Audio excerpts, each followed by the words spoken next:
पूर्ववर्ती सरकार ने नियोजन नीति को रद्द करने के फैसले पर झारखंड विधानसभा के बजट सत्र के दूसरे दिन सदन में जमकर हंगामा हुआ। सत्र की शुरुआत के पहले बीजेपी विधायकों ने हाथों में तख्तियां लेकर प्रदर्शन किया। सदन की कार्यवाही शुरू होते ही बीजेपी विधायक रघुवर दास के द्वारा लाई गई नियोजन नीति को रद्द किए जाने के खिलाफ वेल में खूब हंगामा काटा गया। बीजेपी विधायक कार्य स्थगन प्रस्ताव लेकर इस पर चर्चा करने की मांग कर रहे थे। स्पीकर रविंद्रनाथ महतो और संसदीय कार्य मंत्री आलमगीर आलम ने विपक्षी विधायकों को समझाने की कोशिश की। इस पर चलते सदन में चर्चा भी कराई जाएगी, लेकिन बीजेपी विधायक को सुनने के लिए राजी नहीं थे। वे बार बार कार्य स्थगन की मांग कर रहे थे। हंगामा इतना तेज था कि कार्यवाही को 1 घंटे के लिए स्थगित करना पड़ा। हंगामे के बीच वित्त मंत्री रामेश्वर उरांव ने 7,323.24 करोड़ का दूसरा अनुपूरक बजट पेश किया। राज्य को उत्तर देने के लिए कहा है। सदन के नेता सदन में मौजूद रहते हैं, उसके बाद भी राज्य के युवाओं के सवाल से भाग रहे हैं। राज्य के युवाओं के सवाल जो भारतीय जनता पार्टी के माननीय विधायकों ने उठाया, सदन के अंदर हम लोगों ने यही आवाज उठाया, आप रोजगार दो। आप जो वादे कर आए थे कि 5 लाख नौजवानों को रोजगार देंगे प्रत्येक साल, वो रोजगार कहाँ गया हमारा? ये रोजगार का मांग को लेकर के और सदन में कोई उत्तर नहीं आ रहा।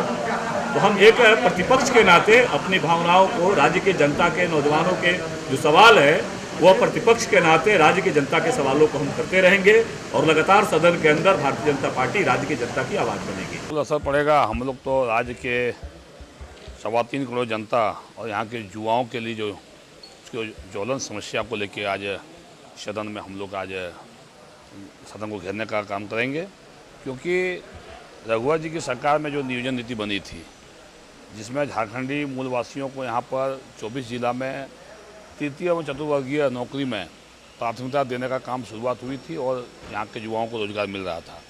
अभी कैबिनेट से सरकार ने उसको स्थगित करके और युवाओं के भविष्य पर पंचिंग लगा दिया। एक वो जहाँ हेमंत सोरेन सरकार कहती है कि हम रोजगार देंगे, रोजगार देने का वादा की थी सरकार, रोजगार देने के वादे के साथ सरकार सत्ता में आई और सत्ता में आने के बाद नियोजन नीति को ही इन्होंने स्थगित कर दिया।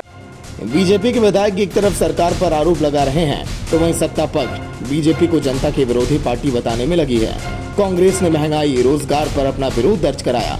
झारखंड मुक्ति मोर्चा की विधायिका सीता सोरेन ने सदन की कार्यवाही बाधित होने पर अफसोस जताते हुए बीजेपी को जन विरोधी सरकार कहा। देखिए, बिना मतलब का हंगामा करना है। भारतीय जनता पार्टी का शुरू से ही इस तरह की नीति नियत रही है। एक क्वेश्चन रहता है बहुत महत्वपूर्ण पूरा राज्य का, उस पर बाधित करना ये कहीं से भी सही नहीं है। अच्छा मैडम, अनुपूरक बजट जो लाया जा रहा है, भाजपा का ये आरोप है कि जो मूल बजट है उसका भी 35% भी खर्च हुआ नहीं। अनुपूरक लाने का क्या औचित्य? देखिए, राशि तो खर्च होना ही है और बजट भी ज़रूरी है। ये हम लोग कोशिश कर रहे हैं कि जो बजट है उस पर विचार किया जा रहा है कि जल्द से जल्द हम लोग खर्च करें।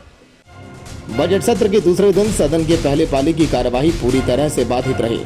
सत्र का दूसरा दिन हंगामे की भीड़ चढ़ गया। हंगामा पक्ष विपक्ष दोनों की तरफ से किया गया। बीजेपी के विधायक सरकार और स्पीकर के किसी भी आग्रह को मानने को तैयार नहीं हुए। बीजेपी की सिर्फ एक ही मांग थी कि नियोजन नीति पर सरकार अपनी स्थिति स्पष्ट करे, तभी सदन की कार्यवाही चलेगी।